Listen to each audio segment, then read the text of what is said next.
Hi friends, ನಮಸ್ತೆ. ಎಲ್ಲರೂ ಹೇಗಿದ್ದೀರಾ? ಚೆನ್ನಾಗಿದ್ದೀರಾ ಅಂತ ಭಾವಿಸ್ತೀನಿ. Welcome back to my YouTube channel Nivedita vlogs. ಇವತ್ತು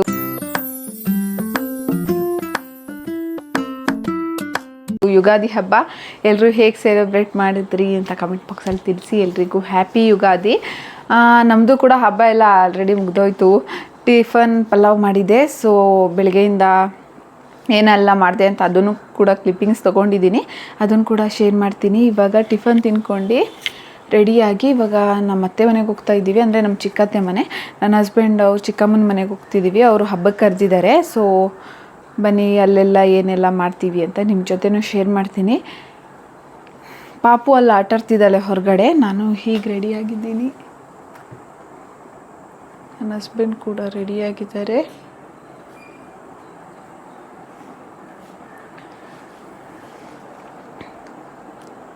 ಒಬ್ಬಟ್ಟು ಮಾಡೋಣ ಅಂತಿದ್ದೆ ಹಬ್ಬಕ್ಕೆ, ಬಟ್ ನನ್ನ ಹಸ್ಬೆಂಡೇ ಬೇಡ ಅಂದರು. ಸ್ವೀಟ್ ಜಾಸ್ತಿ ತಿನ್ನಲ್ಲ ಅವರು, ಸೊ ಹಾಗಾಗಿ ಮಾಡ್ತಾಯಿಲ್ಲ. ಹಾಗೆ ಬರಬೇಕಾದ್ರೆ ಹೋಳಿಗೆ ಮನೇಲಿ ಒಬ್ಬಟ್ಟು ತೊಗೊಂಡು ಬಂದು ತಿನ್ನೋದು ಅಷ್ಟೇ. ರಾತ್ರಿ ಪ್ಲ್ಯಾನ್ ಏನೂ ಇಲ್ಲ. ನೋಡೋಣ, ಟೈಮ್ ಸಿಕ್ಕರೆ ಎಲ್ಲಾದರೂ ಹೋಗೋಣ ಅಂತ ಅಂದ್ಕೊಂಡಿದ್ದೀವಿ. ಆಂಟಿ ಮನೆಯಿಂದ ಬೇಗ ಬಂದರೆ ಎಲ್ಲಾದರೂ ಹೋಗ್ತೀನಿ. ಅದನ್ನು ಕೂಡ ನಿಮ್ಮ ಜೊತೆ ಶೇರ್ ಮಾಡ್ತೀನಿ. ನನ್ನ ಮಗಳು ಬರ್ತಿದ್ದಾಳೆ. ಬಾಯಿಲಿ ಮುದ್ದಮ್ಮ.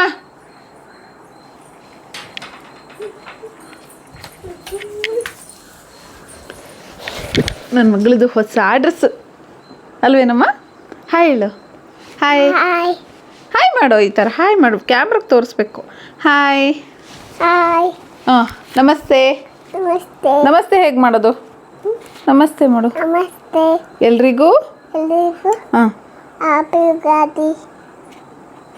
ಹೇಗೆ ಮಾಡ್ತಿದ್ದೀರಾ ಹಬ್ಬ ಅಂತ ಕೇಳು. ಹಬ್ಬ ಏನೇನೆಲ್ಲ ಅಡುಗೆ ಮಾಡಿದ್ದೀರಾ? ಪಲಾವ್ ಚೆನ್ನಾಗಿತ್ತೇನಮ್ಮ? ಚೆನ್ನಾಗಿ ಮಾಡಿದ್ದೀನ ನಾನು? ಹೇಳು ಬಾಯಲ್ಲಿ. ಇವಾಗ ಎಲ್ಲಿಗೆ ಹೋಗ್ತಿರೋದು? ಆಟೋದಲ್ಲ, ಬೈಕಲ್ಲಿ ಹೋಗ್ತೀವಿ. ನನ್ನ ಮಗಳು ಫ್ರಾಕ್ ನೋಡಿ. ನಮ್ಮ ಅಂಗಡಿದೆ, ನನ್ನ ತಮ್ಮನ ಅಂಗಡಿದು ಅಷ್ಟೇ. ಬಾಯ್ ಹೇಳು. ನಮ್ಮ ಆಂಟಿ ಮನೇಲಿ ಏನೆಲ್ಲ ಮಾಡಿದ್ವಿ ಅಂತ ಶೇರ್ ಮಾಡೋದಕ್ಕಿಂತ ಮುಂಚೆ ಬೆಳಗ್ಗೆಯಿಂದ ನಾನು ನಮ್ಮ ಮನೆಯಲ್ಲಿ ಏನೆಲ್ಲ ಕೆಲಸ ಮಾಡಿದೆ, ಹಾಗೆ ಹೇಗೆಲ್ಲ ಇತ್ತು ನಮ್ಮ ದಿನ ಅಂತ ನಿಮ್ಮ ಜೊತೆನೂ ಶೇರ್ ಮಾಡ್ತೀನಿ. ಬನ್ನಿ. ಬೆಳಿಗ್ಗೆ ಒಂದು 5 o'clock ಎದ್ದೆ. 5 o'clock ಎದ್ದು ಸ್ವಲ್ಪ ಆ ಕಡೆ ಈ ಕಡೆ ಒದ್ದಾಡಿ ಎದ್ದೇಳೋಷ್ಟೊತ್ತಿಗೆ 5:10 ಆಗೋಗಿತ್ತು. ನಾನು ರಾತ್ರಿ ಏನೂ ಕೆಲಸ ಮಾಡಿರಲಿಲ್ಲ. ಸ್ವಲ್ಪ ಕೆಲಸ ಮುಗಿಸಿದೆ ಅಷ್ಟೇ. ಪಾತ್ರೆ ಎಲ್ಲ ಹಾಗೆ ಇತ್ತು. ಪಾಪುನ ಮಲಗಿಸ್ಬೇಕಲ್ವ, ಸೊ ಹಾಗಾಗಿ ನೋಡಿ 5 o'clock ಹೊರಗಡೆ ಯಾರೂ ಇರಲಿಲ್ಲ, ಯಾರೂ ಎದ್ದಿರಲಿಲ್ಲ. ಸೊ ಹಾಗಾಗಿ ನಾನು ಕೂಡ ಫಸ್ಟು ಒಳಗಡೆ ಕೆಲಸ ಮಾಡ್ಕೊಳ್ಳೋಣ, ಅದಾದಮೇಲೆ ಹೊರಗಡೆ ಮಾಡೋಣ ಅಂತ ಹೇಳಿ ಡೋರ್ ಕ್ಲೋಸ್ ಮಾಡಿ ಮತ್ತೆ ಒಳಗಡೆ ಬಂದುಬಿಟ್ಟೆ. ಬಂದು ಸ್ವಲ್ಪ ಉಗುರು ಬೆಚ್ಚಗೆ ನೀರು, ಸ್ವಲ್ಪ ಬಿಸಿಯಾಗಿರೋ ನೀರನ್ನ ಕುಡಿದೆ. ಅದಾದಮೇಲೆ ಕಿಚನ್ನೆಲ್ಲ ಹೀಗೆ ನೀಟ್ ಮಾಡ್ಕೊಂಡಿದ್ದೀನಿ. ನೀಟ್ ಮಾಡ್ಕೊಂಡಾದಮೇಲೆ ಮನೆಯೆಲ್ಲ ಸ್ವಲ್ಪ ಕ್ಲೀನ್ ಮಾಡಿದೆ. ತಲೆಗೆ ಎಣ್ಣೆ ಹಾಕಿರಲಿಲ್ಲ. ಫಸ್ಟು ಹಾಕ್ಕೊಂಬಿಟ್ರೆ ಸ್ವಲ್ಪ ಹೊತ್ತು ಆದಮೇಲೆ ಸ್ನಾನ ಮಾಡೋಕ್ಕೆ ಸರಿ ಹೋಗುತ್ತೆ ಅಂತ ಹೇಳಿ ಇವತ್ತು ಯುಗಾದಿ ಹಬ್ಬದ ದಿನ ಎಣ್ಣೆ ಸ್ನಾನ ಮೇಯ್ನ್ ಅಲ್ವಾ, ಎಣ್ಣೆ ಸ್ನಾನ ಮಾಡಬೇಕಲ್ವ. ಸೊ ಹಾಗಾಗಿ ಕೆಲಸ ಮಾಡಬೇಕಾದ್ರೆ ಎಲ್ಲ ಕಡೆ ಆಗುತ್ತೆ ಅಂತ ನಾನು ಕೈ ಕಾಲಿಗೇನು ಎಣ್ಣೆ ಹಾಕ್ಕೊಳ್ಳಿಲ್ಲ, ತಲೆಗೆ ಮಾತ್ರ ಅಪ್ಲೈ ಮಾಡ್ತಾಯಿದ್ದೀನಿ. ಬೇಗನೆ ಸ್ವಲ್ಪ ಎಣ್ಣೆ ಹಾಕ್ಕೊಂಡ್ರೆ ಅದು ಸ್ವಲ್ಪ ತಲೆಯಲ್ಲಿ ಜಾಸ್ತಿ ಒತ್ತಿದ್ರೆ ಸ್ವಲ್ಪ ವಾಶ್ ಮಾಡಿದಾಗಲೂ ಹೇರು ಸ್ವಲ್ಪ ಫ್ರೆಶ್ ಆಗಿರುತ್ತೆ. ಹಾಗೆ ನನಗೂ ಕೂಡ ಸಮಾಧಾನ. ಎಣ್ಣೆ ಅಪ್ಲೈ ಮಾಡಿದೆ ನಾನು ಯಾವತ್ತೂ ತಲೆ ಸ್ನಾನ ಮಾಡಲ್ಲ. ಸೊ ಹಾಗಾಗಿ ಫಸ್ಟು ಪಾತ್ರೆ ಎಲ್ಲ ವಾಶ್ ಮಾಡಿದ್ದಾದಮೇಲೆ ಎಣ್ಣೆ ಹಾಕ್ಕೊತಾ ಇದ್ದೀನಿ. ಎಣ್ಣೆ ಹಾಕ್ಕೊಂಡು ಒಂದು ಈ ಥರ ತಿರುಗಿಸಿ ಒಂದು ತುರುಬು ಕಟ್ಟಿದ್ರೇ ನನಗೆ ಸಮಾಧಾನ. ಕೂದಲೆಲ್ಲ ಬಿಟ್ಕೊಂಡಿರೋಕ್ಕೆ ನನಗೆ ಇವಾಗ ಆಗಲ್ಲ, ಅಭ್ಯಾಸ ಆಗಿಬಿಟ್ಟಿದೆ. ಬಾಣ್ತಿಲೆಲ್ಲ ಗಂಟು ಹಾಕಿ ಹಾಗೆ ಹಾಕ್ಕೊಂಡ್ರೇ ನನಗೆ ಒಂದು ಸ್ವಲ್ಪ ಸಮಾಧಾನ ಅನಿಸುತ್ತೆ. ಸೊ ಹಾಗಾಗಿ ಎಣ್ಣೆ ಹಾಕ್ಕೊಂಡು ಇವಾಗ ನಾನು ನೆಕ್ಸ್ಟ್ ಕೆಲಸ ಮಾಡೋಕ್ಕೆ ರೆಡಿಯಾಗಿದ್ದೀನಿ. ಆದರೂ ಕೂಡ ಕತ್ಲೆ ಹಾಗೇ ಇತ್ತು. ಅದಾದಮೇಲೆ ಅದೇ ಯಾರೂ ಇಲ್ಲ ಹೊರಗಡೆ ಅಂತ ಹೇಳಿ ಸುಮ್ಮನೆ ಕೂತ್ಕೊಂಡ್ರೆ ನನ್ನ ಕೆಲಸ ಆಗಲ್ಲಲ್ಲ. ಸೊ ಹಾಗಾಗಿ ಸ್ವಲ್ಪ ಕಸ ಗುಡಿಸಿ ನೀರೆಲ್ಲ ಹಾಕಿ ರಂಗೋಲಿ ಕೂಡ ಬಿಟ್ಟೆ. ಅಷ್ಟೊತ್ತಿಗೆ ನನ್ನ ಹಸ್ಬೆಂಡ್ ಕೆಲಸ ಕೂಡ ಮುಗಿಸ್ಕೊಂಡು ಬಂದಿದ್ದಾರೆ. ನೋಡಿ, ಸಿಂಪಲ್ಲಾಗಿ ಈ ಥರ ಹಾಕಿದ್ದೀನಿ. ಕಲರ್ಸ್ ಎಲ್ಲ ಜಾಸ್ತಿ ನಮ್ಮ ಪಾಪು ಬಾಕ್ಸಲ್ಲಿ ಹಾಕಿಟ್ಟಿದ್ದೀನಿ. ಅದೇ ಮಸಾಲ ಬಾಕ್ಸ್ ಬರುತ್ತಲ್ಲ ಪ್ಲಾಸ್ಟಿಕ್ದು, ಅದನ್ನು ತೊಗೊಂಡು ಎಲ್ಲ ಅದಕ್ಕೂ ಚಿಕ್ಕ ಚಿಕ್ಕ ಬೌಲ್ಸ್ ಥರ ಇರುತ್ತೆ, ಅದರೊಳಗಡೆ ಹಾಕಿಟ್ಟಿದ್ದೆ. ಬಟ್ ಅದೆಲ್ಲ ಮಿಕ್ಸ್ ಆಗಿತ್ತು. ಅದಕ್ಕೇ ಎರಡೇ ಕಲರಲ್ಲಿ ಆ ಥರ ರಂಗೋಲಿ ಬಿಟ್ಟಿದ್ದೀನಿ. ಎಲ್ಲ ಹಚ್ಚಿಟ್ಟಿದ್ದೀನಿ ತರಕಾರಿ ಎಲ್ಲ. ಪೂಜೆ ಆದಮೇಲೆ ಮಾಡೋಣ ಅಂತ ಹೇಳಿ ಹಾಗೆ ಇಷ್ಟು ರೆಡಿ ಮಾಡಿದ್ದೀನಿ. ಇವಾಗ ನನ್ನ ಹಸ್ಬೆಂಡ್ ಏನು ಮಾಡ್ತಿದ್ದಾರೆ ನೋಡೋಣ ಬನ್ನಿ.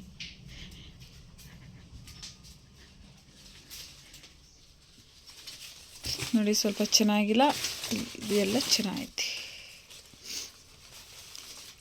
ಸ್ವಲ್ಪ ಕೋಲ್ಡ್ ಆಗಿರೋ ಥರ ಅನಿಸ್ತಿದೆ.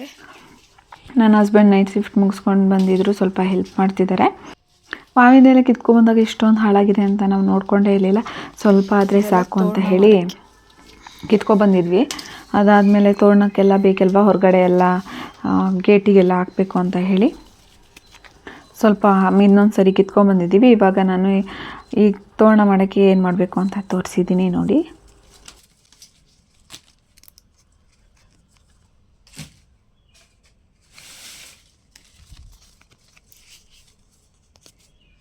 ಎಲ್ಲ ಈ ಥರ ಮಾಡ್ಕೊಂಡು ಇಟ್ಕೊಬೇಕು. ಬೇಬಿ ಒಂದು ಚಿಕ್ಕ ಅವಾಗೆಲ್ಲ ನಾವು ಈ ಥರನೇ ನಮ್ಮಮ್ಮ ಕೊಡ್ತಾರಲ್ವ, ಸೊ ಅವಾಗ ಈ ಥರನೇ ಚುಚ್ಚಿ ಇಡಬೇಕಾಯಿತು. ಬಟ್ ಇವಾಗ ಯಾರಿಷ್ಟು ಪೇಷನ್ಸಲ್ಲಿ ಎಲೆನ ತುತ್ತು ಮಾಡಿ ಇದ್ರೊಳಗಡೆ ಎಲ್ಲ ಹಾಕಿ ಇದು ಮಾಡ್ತಾರೆ. ಸೊ ಹಾಗಾಗಿ ಅಪ್ಡೇಟ್ ಆಗ್ತಾ ಇದ್ದಂಗೆ ನಾವು ಈ ಥರ ಸ್ಟ್ಯಾಪ್ಲರಲ್ಲಿ ನಾನು ಈ ಥರನೇ ಮಾಡೋದು ಅಂತ ಅಂದ್ಕೊಂಡು 1-2-3 ಹಾಗೆ ಹೋಲ್ ಮಾಡಿ ಹಾಕಿದ್ದೆ. ಬಟ್ ನನ್ನ ಹಸ್ಬೆಂಡ್ ಅಲ್ಲಿ ಸ್ಟ್ಯಾಪ್ಲರ್ ತೆಗೆದಿಟ್ಟಿದ್ರು. ಸೊ ಆವಾಗಲೇ ನಂಗೆ ಫ್ಲ್ಯಾಶ್ ಆಗಿದ್ದು ಅಂತ. ನನಗೆ ಕೆಲಸ ಮಾಡೋ ಟೆನ್ಷನಲ್ಲಿ ನನಗೆ ನೆನಪೇ ಆಗಿಲ್ಲ.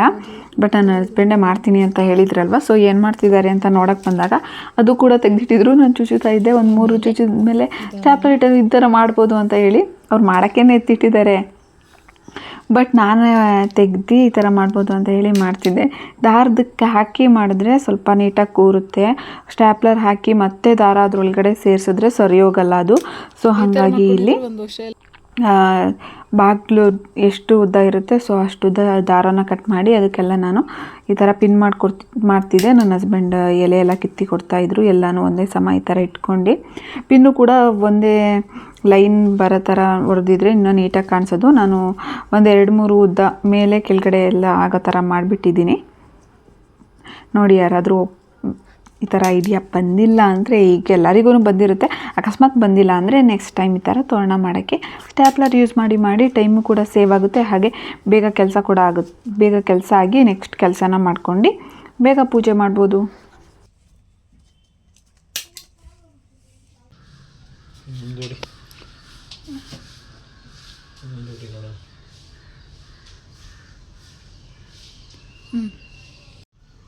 ಸ್ಟ್ಯಾಪ್ಲರ್ ಯೂಸ್ ಮಾಡಿದ್ರೆ ತೋರಣ ಬೇಗ ಆಗುತ್ತೆ ತಾನೇ ಬೇಬಿ?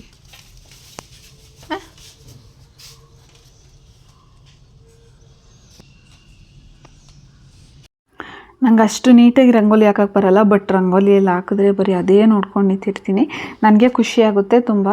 ಸೊ ಹಾಗಾಗಿ ಮತ್ತೆ ಇನ್ನೊಂದು ಸರಿ ಹೇಗೆ ರೆಡಿ ಮಾಡಿದ್ದೀವಿ, ತೋರಣ ಎಲ್ಲ ಹೇಗೆ ಕಟ್ಟಿದ್ದೀವಿ ಅಂತ ಹೇಳಿ ಒಂದು ಕ್ಲಿಪ್ಪಿಂಗ್ ತೊಗೊತಿದ್ದೀನಿ. ಗೇಟ್ಗೂ ಕೂಡ 2 ಕಡೆ ಮಾವಿನ ಎಲೆ ಹಾಗೆ ಬೇವಿನ ಎಲೆ 2 ಕೂಡ ಕಟ್ಟಿದ್ವಿ. ತೋರಣ ಈ ಥರ ಆಯಿತು. ಹೂವು ಹಾಕ್ಬಿಟ್ಟು ನಾನು ರೆಕಾರ್ಡ್ ಮಾಡ್ಕೊಬೇಕಾಗಿತ್ತು. ಹೂವು ಹಾಕೋಕ್ಕೆ ಮುಂಚೆನೇ ರೆಕಾರ್ಡ್ ಮಾಡಿಬಿಟ್ಟೆ. ಮತ್ತು ಹೂವು ಹಾಕಿದ್ಮೇಲೆ ರೆಕಾರ್ಡ್ ಮಾಡೋಕ್ಕೆ ನನಗೆ ಆಗಿಲ್ಲ, ಮರ್ತ್ಕೊಂಡ್ಬಿಟ್ಟಿದ್ದೀನಿ. ಸೊ ಪೂಜೆ ಕೂಡ ಎಲ್ಲ ರೆಡಿ ಮಾಡಿದ್ದೆ. ಅಷ್ಟರಲ್ಲಿ ಪಾಪು ಕೂಡ ಇದ್ದಿದ್ಲು. ಅವಳಿಗೆ ವೀಡಿಯೋ ಹಾಕ್ಬಿಟ್ಬಿಟ್ಟು ಸ್ನಾನ ಮಾಡಿರಲಿಲ್ಲಲ್ಲ. ಸೊ ಮತ್ತೆ ಇವಾಗ ಸ್ನಾನ ಮಾಡ್ಸೋಕೆ ಹೋದರೆ ಟೈಮ್ ಆಗುತ್ತೆ ಅಂತ ಹೇಳಿ ಎಣ್ಣೆ ಕೂಡ ನಮಗೂ ಅವಳಿಗೆ ಎಣ್ಣೆ ಸ್ನಾನ ಮಾಡಿಸ್ಬೇಕಲ್ಲ. ಸೊ ಹಾಗಾಗಿ ನಮ್ಮ ಬಟ್ಟೆಗೂ ಕೂಡ ಎಣ್ಣೆ ಆಗುತ್ತೆ ಅಂತ ಹೇಳಿ ಫಸ್ಟು ಪೂಜೆ ಮಾಡ್ತಾಯಿದ್ದೀನಿ. ಬೇವು ಬೆಲ್ಲ ಎಲ್ಲ ರೆಡಿ ಮಾಡಿ, ಪೂಜೆ ಎಲ್ಲ ರೆಡಿ ಮಾಡಾದಮೇಲೆ ಬೇವು ಬೆಲ್ಲ ಎಲ್ಲ ಕೂಡ ಇಲ್ಲಿ ರೆಡಿ ಮಾಡ್ತಾಯಿದ್ದೀನಿ. ಬೆಲ್ಲ ಸ್ವಲ್ಪ ದೊಡ್ಡದಾಗಿ ಕಟ್ ಮಾಡಿದ್ದೀನಿ. ತಿನ್ನೋದು ಒಂದಲ್ವಾ ಅಂತ ಹೇಳಿ ಹಾಗೆ ಕಟ್ ಮಾಡಿದ್ದೆ.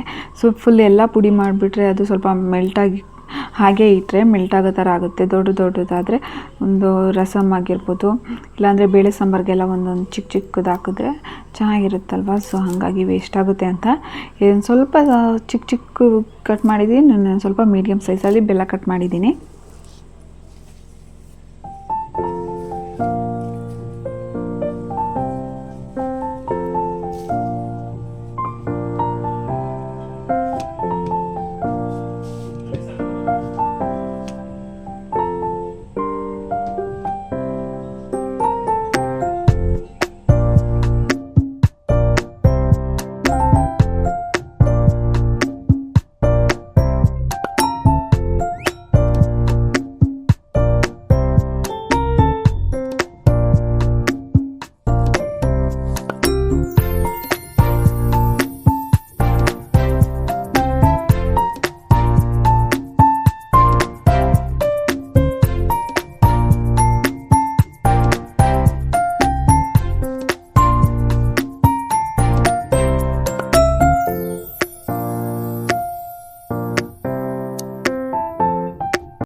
ರೆಕಾರ್ಡಿಂಗ್ ಇಟ್ಟಿದ್ನಲ್ವ, ಸೊ ಹಾಗಾಗಿ ನನ್ನ ಹಸ್ಬೆಂಡ್ ಸ್ವಲ್ಪ ಪೂಜೆ ಮಾಡೋಕ್ಕೆ ಇದು ಮಾಡ್ಕೊತಿದ್ರು. ಹಾಗಾಗಿ ನಾನು ಪೂಜೆ ಮಾಡೋದೇನು ರೆಕಾರ್ಡ್ ಮಾಡಲಿಲ್ಲ ಅಷ್ಟೇ.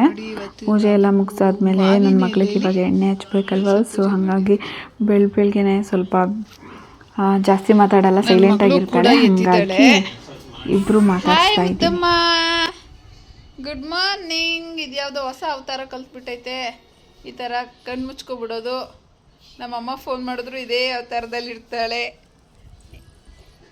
ಗುಡ್ ಮಾರ್ನಿಂಗ್ ಮುದ್ದಿ, ಮುದ್ದು ಮಗಳೇ. ಹಾಂ, ಗುಡ್ ಮಾರ್ನಿಂಗ್, ಹ್ಯಾಪಿ ಯುಗಾದಿ. ಇವಾಗ ಎಣ್ಣೆ ಸ್ನಾನ ಮಾಡಬೇಕು ಚಿನಿ, ನೀನು ಹ್ಞೂ ಅನ್ಬೇಕು, ಓಕೆನಾ?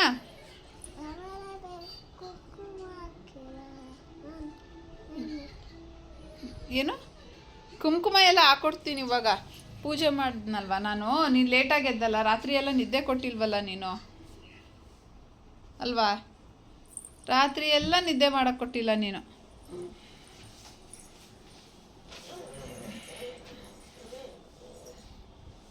ಅದಕ್ಕೆ ಇವಾಗ ಇನ್ನೊಂದು ಸರಿ ಎಣ್ಣೆ ಹಾಕ್ಕೊಂಡು ಸ್ನಾನ ಮಾಡಬೇಕು, ಓಕೆನಾ?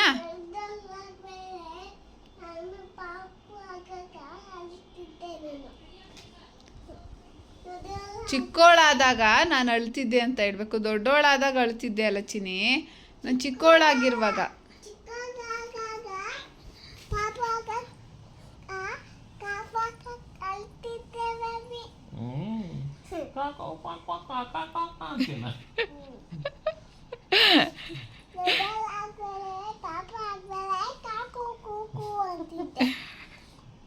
ಪಾಪುಗೆ ಹರಳೆಣ್ಣೆ ಆಗಲ್ಲ, ಸೊ ಹಾಗಾಗಿ ಕೊಬ್ಬರಿ ಎಣ್ಣೆನೇ ಮಸಾಜ್ ಮಾಡೋಣ ಅಂತ ಅಂದ್ಕೊಂಡಿದ್ದೀನಿ, ಅಲ್ವಾ ಮುದ್ದಮ್ಮ?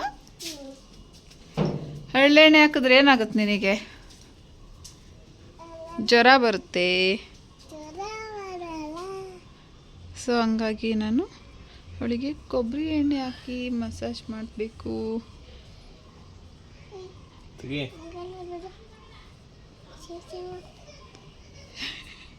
ಶೇಮ್ ಅಂತಿದ್ದಾಳೆ.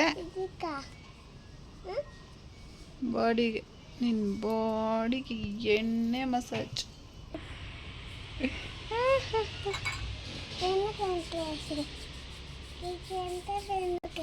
ಕೈಗೆಲ್ಲ ಎಣ್ಣೆ, ತಲೆಗೆ ಎಣ್ಣೆ ನೋಡಿ.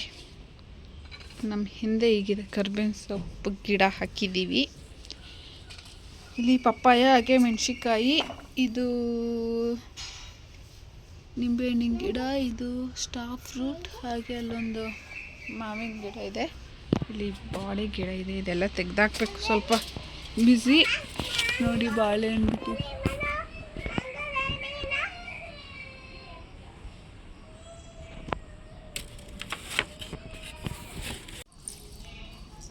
ಅಲ್ಲಿ ತನಕ ಹಾಕ್ಬೇಕು. ಮುಖಕ್ಕೆಲ್ಲ ಹಾಕು ಬೇಬಿ, ಅದೇ ಕೇಳ್ತೈತೆ. ಇಲ್ಲೇನಾರು ತೆಗಿ. ಕ್ಲೋಸ್ ಅವರ್ ಐಸ್ ಕ್ಲೋಸ್ ಮಾಡು.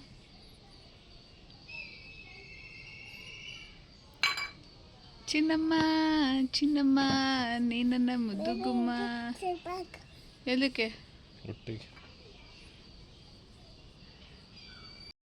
ಏನೋ ಗೊತ್ತಿಲ್ಲ, ಮುದ್ದಮ್ಮನೆ ಕೇಳಿ ಕೇಳಿ ಎಣ್ಣೆ ಎಲ್ಲ ಜಾಸ್ತಿ ಹಚ್ಚಿಸ್ಕೊಂಡ್ಲು. ಅವಳಿಗೆ ಕೈ ಎಣ್ಣೆ ಹಾಕಿದ್ರೆ ಜ್ವರ ಬರುತ್ತೆ. ಸಣ್ಣ ಪಾಪು ಇದ್ದಾಗ ಕೈ ಎಣ್ಣೆ ಹಾಕ್ಬಿಟ್ಟಿದ್ದೆ, ಬಾಡಿ ಹೀಟ್ ಆಗಿತ್ತು ಅಂತ ಹೇಳಿ. ಅವಾಗಂತೂ ಫುಲ್ ಜ್ವರ, ಅಡ್ಮಿಂಟ್ ಆಗೋ ಥರ ಜ್ವರ ಬಂದಿತ್ತು. ಇಲ್ಲಿ ನಾನು ಇದು ಪಲಾವ್ ಮಾಡೋಕ್ಕೆಲ್ಲ ರೆಡಿ ಮಾಡಿದ್ನಲ್ವ, ಸೊ ಹಾಗಾಗಿ ಈಗ ಪಾಪುಗೆ ಎಣ್ಣೆ ಮಾಡಿಸಿ ಸ್ವಲ್ಪ ಹೊತ್ತು ಬಿಸಿಲಲ್ಲಿ ನಿಂತ್ಕೊಳ್ಳಿ ಅಂತ ಬಿಟ್ಟು ನಾನು ಇವಾಗ ಪಲಾವ್ ಮಾಡೋಕ್ಕೆ ಬಂದಿದ್ದೀನಿ. ಹಾಯ್ ಫ್ರೆಂಡ್ಸ್, ಪೂಜೆ ಎಲ್ಲ ಆಯಿತು. ಈಗ ಪಲಾವ್ ರೆಡಿ ಮಾಡ್ತಾಯಿದ್ದೆ. ಪೂಜೆ ಎಲ್ಲ ಆದಮೇಲೆ ಎಳ್ಳು ಬೆಲ್ಲ ತಿನ್ನಬೇಕಲ್ವ, ಪಾಪು ಎದ್ಲು ಅನ್ನೋ ಖುಷಿಗೆ ಅವಳಿಗೆ ಸ್ನಾನ ಮಾಡ್ಸೋಕ್ಕೆ ಅಂತ ಹೇಳಿ ಬೇವು ಬೆಲ್ಲ ತಿಂದನೇ ಹೋಗ್ಬಿಟ್ಟಿದ್ದೀವಿ. ನನ್ನ ಹಸ್ಬೆಂಡ್ಗೂ ಕೊಟ್ಟೆ, ತಿಂದರು. ಬೇವು ನಾನಿಲ್ಲಿ ತಿಂಡಿಗೆ ರೆಡಿ ಮಾಡ್ತಾ ಇದ್ದೀನಿ.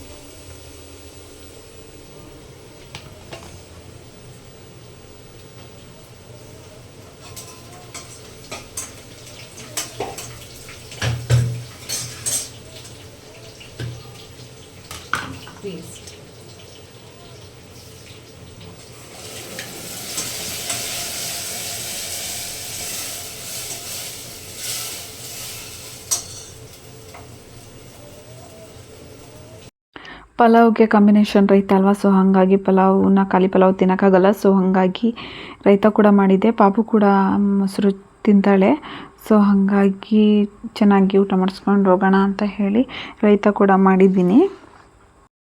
ಪಾಪು ಕೂಡ ಫ್ರೆಶ್ ಅಪ್ ಆದಳು. ಫಸ್ಟ್ ಈ ಡ್ರೆಸ್ ಹಾಕಿದ್ದೆ, ಅದು 18 to 24 ಸೈಜ್, 18 to 24 ಮಂತ್ಸ್ ಪಾಪುಗಳದ್ದು ತೊಗೊಬಂದಿದ್ರು.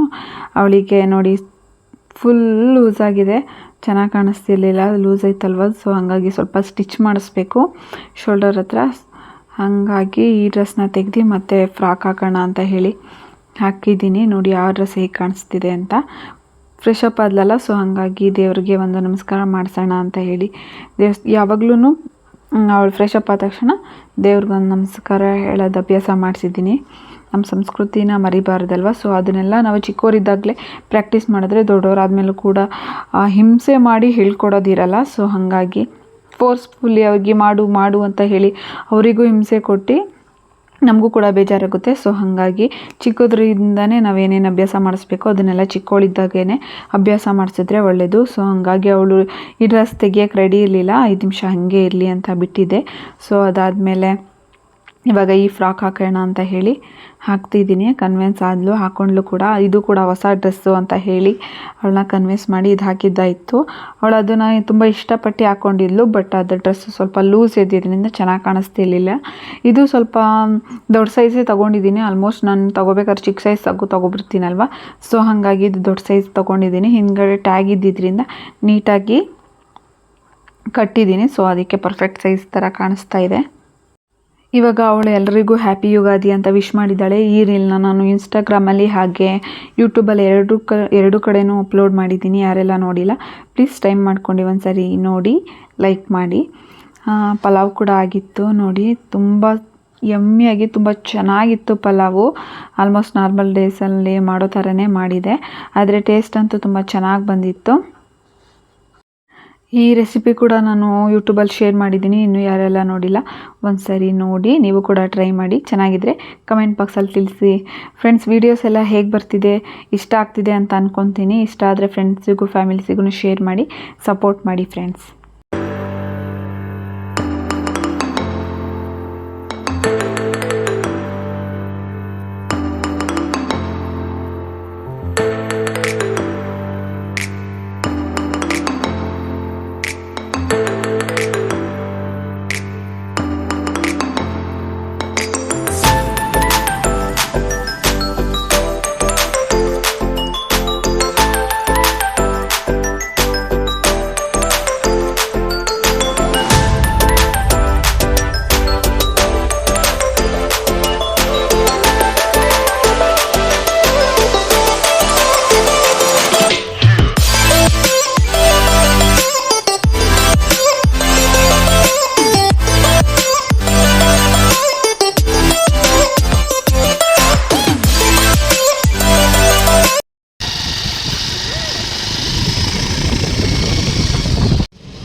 ಅಜ್ಜಿ, ಏನು ಸಮಾಚಾರ?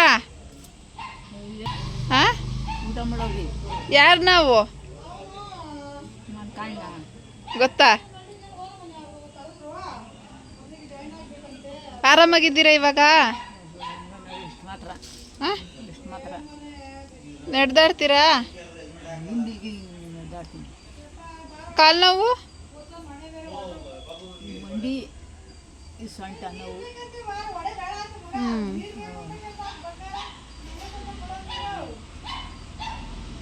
ಯಾರು ನೋಡ್ಕೋತಿರೋದು ನಿಮ್ಮನ್ನ? ಇವರು ನನ್ನ ಹಸ್ಬೆಂಡ್ ಅಜ್ಜಿ. ಸೊ ಹಂಗಾಗಿ ಈಗ ಬೆಂಗಳೂರಲ್ಲೇ ಇದ್ದಾರೆ. ಸ್ವಲ್ಪ ತುಂಬಾ ಹುಷಾರಿರಲಿಲ್ಲ. ಇವಾಗ ಎಷ್ಟೋ ಪರವಾಗಿಲ್ಲ, ತುಂಬ ಅಂದರೆ ತುಂಬಾ ಹುಷಾರಿರಲಿಲ್ಲ. ಇವಾಗ ನಮ್ಮ ಚಿಕ್ಕತ್ತೆ ನೋಡ್ಕೊತಿದ್ದಾರೆ, ತುಂಬ ಚೆನ್ನಾಗಿ ನೋಡ್ಕೊಂಡು. ಚಿಕ್ಕತ್ತೆ ಮಗ ತೇಜು ಅಂತೀನಲ್ವ, ಸೊ ಅವರು ತುಂಬ ಚೆನ್ನಾಗಿ ನೋಡ್ಕೊಂಡು ಇಷ್ಟು ಮಾತಾಡೋ ಥರ ಎಲ್ಲ ಆಗಿದೆ. ಫಸ್ಟು ಜಾಸ್ತಿ ನೆನಪಿನ ಶಕ್ತಿ ಇರಲಿಲ್ಲ, ಫುಲ್ ಏನೇನೋ ಮಾತಾಡ್ತಾಯಿದ್ರು. ಇವಾಗ ಫುಲ್ಲು ಎಲ್ಲ ನೆನಪು ಬಂದಿದೆ, ನೀಟಾಗಿ ಮಾತಾಡಿಸ್ತಾರೆ.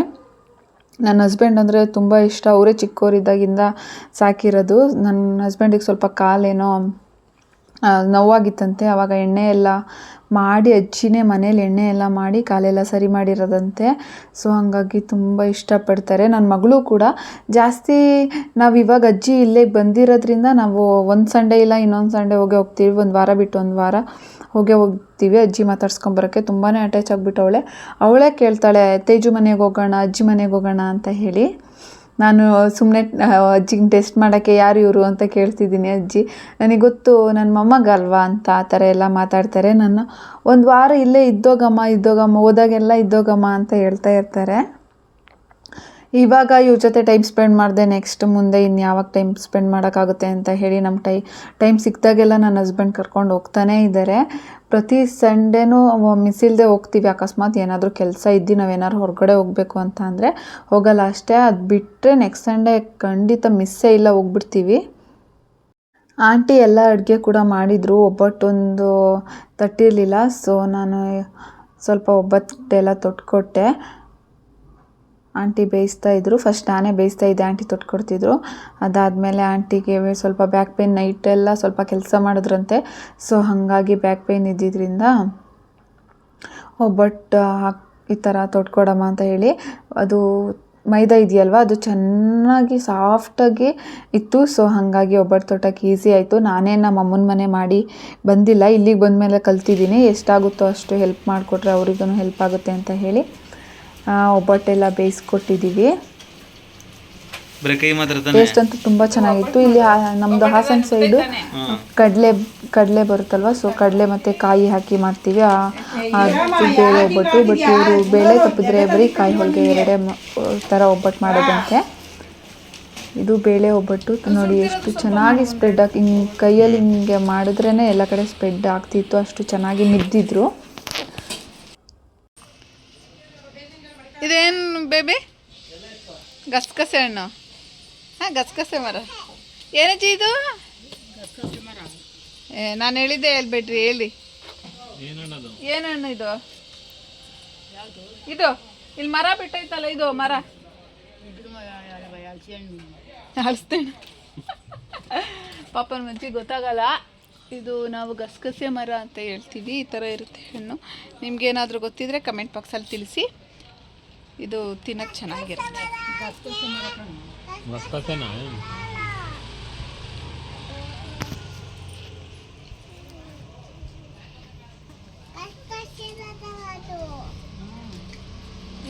ಇವ್ರು ಯಾರಜ್ಜಿ? ತೇಜು ಅಜ್ಜಿ, ನಿಮ್ಮ ಪಪ್ಪನಜ್ಜಿ. ತೇಜು ಅಜ್ಜಿ ನಿಮ್ಮ ಪಪ್ಪನಜ್ಜಿ, ನಿಮ್ಮ ಅಜ್ಜಿ. ಅಜ್ಜಿಗೆ ಎಲಡಿಕೆ ಕೊಟ್ಬಿಟ್ಟವ್ರು ಇವಾಗ ತಿಂತಾ ಕೂತೈತೆ. ಬೆಳಿಗ್ಗೆಯಿಂದ ತಿಂಡಿ ತಿಂದಿಲ್ವಂತಲ್ಲ ಅಜ್ಜಿ. ತಡಿ, ತೇಜು ಪೂಜೆ ಮಾಡ್ತಾ.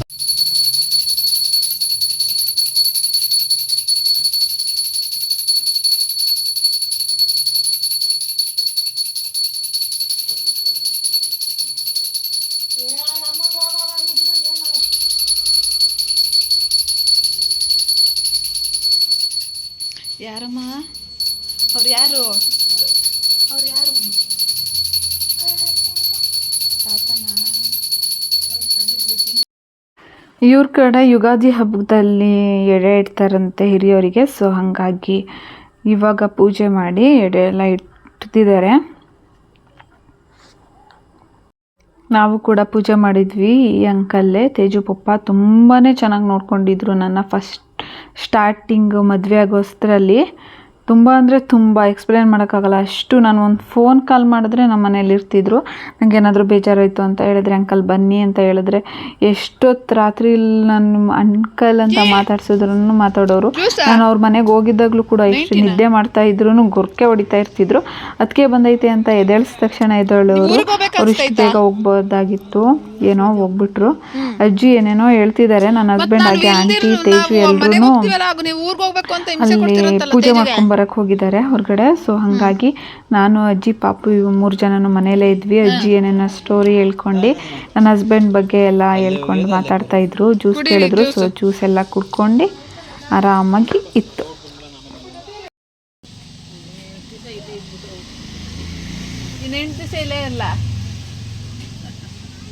ಸರಿ ಇರ್ತೀನಿ. ಏನು ಮುದ್ದಮ್ಮ?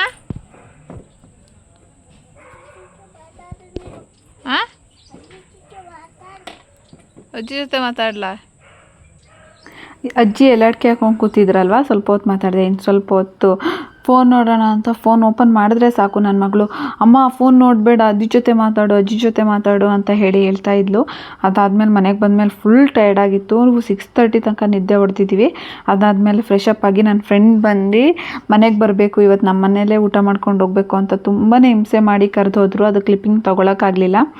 ಸೊ ಪೂಜೆ ಎಲ್ಲ ಮುಗಿಸ್ಕೊಂಡೆ ಅವ್ರ ಮನೆಗೆ ಹೋಗೋಣ ಅಂತ ಹೇಳಿ ಹೊರಟಿದ್ದೀವಿ. ಇದು ಗಣೇಶ ದೇವಸ್ಥಾನ, ಆಲ್ಮೋಸ್ಟ್ ಸಂಕಷ್ಟಿಲೆಲ್ಲ ತೋರಿಸ್ತಿರ್ತೀನಲ್ವ ಅದೇ ದೇವಸ್ಥಾನ. ಲೈಟಿಂಗ್ಸ್ ಎಲ್ಲ ಹಾಕಿ ತುಂಬಾ ಚೆನ್ನಾಗಿ ಡೆಕೋರೇಷನ್ ಮಾಡಿರ್ತಾರೆ. ದೊಡ್ಡ ದೇವಸ್ಥಾನ. ಸೊ ಇಲ್ಲಿ ದೇವಸ್ಥಾನ ಬಂದಿದ್ದೀವಿ, ಪೂಜೆ ಎಲ್ಲ ಮುಗಿಸ್ಕೊಂಡು ಹೋಗೋಣ ಅಂತ ಹೇಳಿ. ಎಂಥ ನಿದ್ದೆ ಅಂದರೆ ಅಷ್ಟು ಟಯರ್ಡಾಗಿತ್ತು. ಬಿಸಿಲಲ್ಲಿ ಹೋಗಿದ್ದು, ನಮ್ಮನೆಯಿಂದ ತೇಜು ಮನೆಗೆ ಸ್ವಲ್ಪ ದೂರ ಆಗುತ್ತೆ. ಸೊ ಹಾಗಾಗಿ ಬೈಕಲ್ಲಿ ಹೋಗಿದ್ವಲ್ವ, ತುಂಬಾ ಟಯರ್ಡಾಗಿತ್ತು. ದೇವಸ್ಥಾನಕ್ಕೆ ಬಂದು ಪೂಜೆ ಎಲ್ಲ ಮುಗಿಸ್ಕೊಂಡ್ವಿ. ನನ್ನ ಫೇವ್ರೆಟ್ ಲಾಡು ಕೂಡ ಪ್ರಸಾದ ಕೊಟ್ಟಿದ್ದರು. ನಾನು ಬೆಳಿಗ್ಗೆ ಪಾಯಸ ಮಾಡೋಣ ಅಂತ ಅಂದ್ಕೊಂಡಿದ್ದೆ. ಸೊ ಹಾಲು ಯಾಕೋ ಒಡೆದೋಗ್ಬಿಡ್ತು. ಸೊ ಹಾಗಾಗಿ ರಾತ್ರಿ ಆಂಟಿ ಮನೆಯಿಂದ ಬಂದಮೇಲೆ ನಾನು ಆಂಟಿ ತೊಗೊಂಡೋಗಿ ಬಾಕ್ಸ್ ತೊಗೊಂಡೋಗು ಅಂತ ತುಂಬಾ ಹಿಂಸೆ ಮಾಡ್ತು. ಬೇಡ ಆಂಟಿ, ಹೋಗಿ ನುಗ್ಗೆಕಾಯಿ ಸಾಂಬಾರು ಮಾಡ್ತೀನಿ ಅಂತ ಹೇಳಿ ನಾನು ಹಾಗೆ ಇಸ್ಕೊಳ್ದೇನೆ ಬರೀ ಒಬ್ಬಟ್ಟು ವಡೆ ಕೊಟ್ಟಿದ್ದರು. ಸೊ ಅದು ನಾನು ತಗೊಂಡು ಬಂದ್ವಿ. ಮನೆಗೆ ಬಂದು ಇನ್ನೇನು ನಾನು ಹಚ್ಚಿಟ್ಟಿದ್ದೆ, ನುಗ್ಗೆಕಾಯಿ ಎಲ್ಲ ಹಚ್ಚಿಟ್ಟಿದ್ದೆ, ಸಾಂಬಾರು ಮಾಡಬೇಕು. ಸೊ ಅಷ್ಟರಲ್ಲಿ ನನ್ನ ಫ್ರೆಂಡ್ ಬಂದಿದ್ದರು, ನಮ್ಮೂರ ಹತ್ರ ಅವರು, ಪೂಜಾ ಅಂತ. ಸೊ ಅವರು ನಮ್ಮನೆಗೆ ಬರಬೇಕು, ಹೋಳಿಗೆ ಎಲ್ಲ ಮಾಡಿದ್ದೀನಿ, ನಮ್ಮನೆಗೆ ಊಟಕ್ಕೆ ಬರಬೇಕು ಅಂತ ತುಂಬಾ ಹಿಂಸೆ ಮಾಡಿ ಹೋದರು. ಸರಿ ಇಷ್ಟೊಂದು ಹೇಳ್ತಿದ್ದಾರಲ್ವ, ಈಗ ಹೋಗಿಲ್ಲ ಅಂತ ಅಂದರೆ ಬೇಜಾರು ಮಾಡ್ಕೊತಾರೆ ಅಂತ ಹೇಳಿ ನಾವು ದೇವಸ್ಥಾನಕ್ಕೆ ಹೋಗ್ಬಿಟ್ಟು ಹೋಗೋಣ ಅಂತ ಹೇಳಿ ಬಂದಿದ್ದೀವಿ.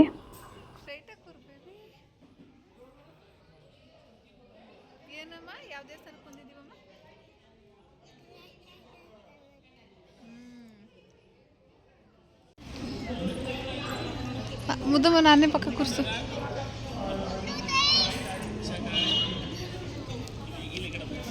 ಬಟ್ಟೆ ಸರಿ ಮಾಡು ಬೇಬಿ, ಅಲ್ಲಿ ಕೂರ್ಸಲ್ಲಿ ಆನೆ ಸೊಂಡ್ಲತ್ರ.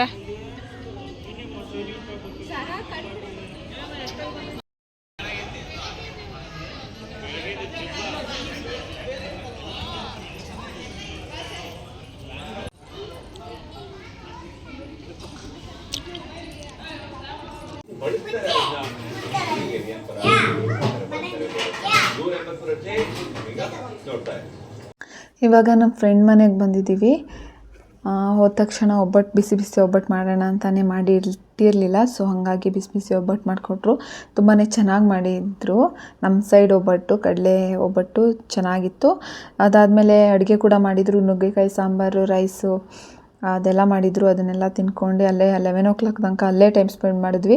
ಆದರೂ ಪಾಪು ಮನೆಗೆ ಬರೋಕ್ಕೆ ರೆಡಿನೇ ಇರಲಿಲ್ಲ, ಅಲ್ಲೇ ಆಟಾಡ್ಕೊಂಡಿರೋಣ ಅಂತ ಹೇಳ್ತಿದ್ಲು. ಇಷ್ಟೇ ಹಬ್ಬದ ದಿನ ಹೇಗಿತ್ತು ಅಂತ ನಿಮ್ಮ ಜೊತೆನೂ ಶೇರ್ ಮಾಡಿದ್ದೀನಿ. ವಿಡಿಯೋ ಇಷ್ಟ ಆದರೆ ಪ್ಲೀಸ್ ಲೈಕ್ ಮಾಡಿ, ಶೇರ್ ಮಾಡಿ, ಸಬ್ಸ್ಕ್ರೈಬ್ ಮಾಡೋದನ್ನ ಮರಿಬೇಡಿ. ಟೇಕ್ ಕೇರ್, ಬಾಯ್ ಬಾಯ್.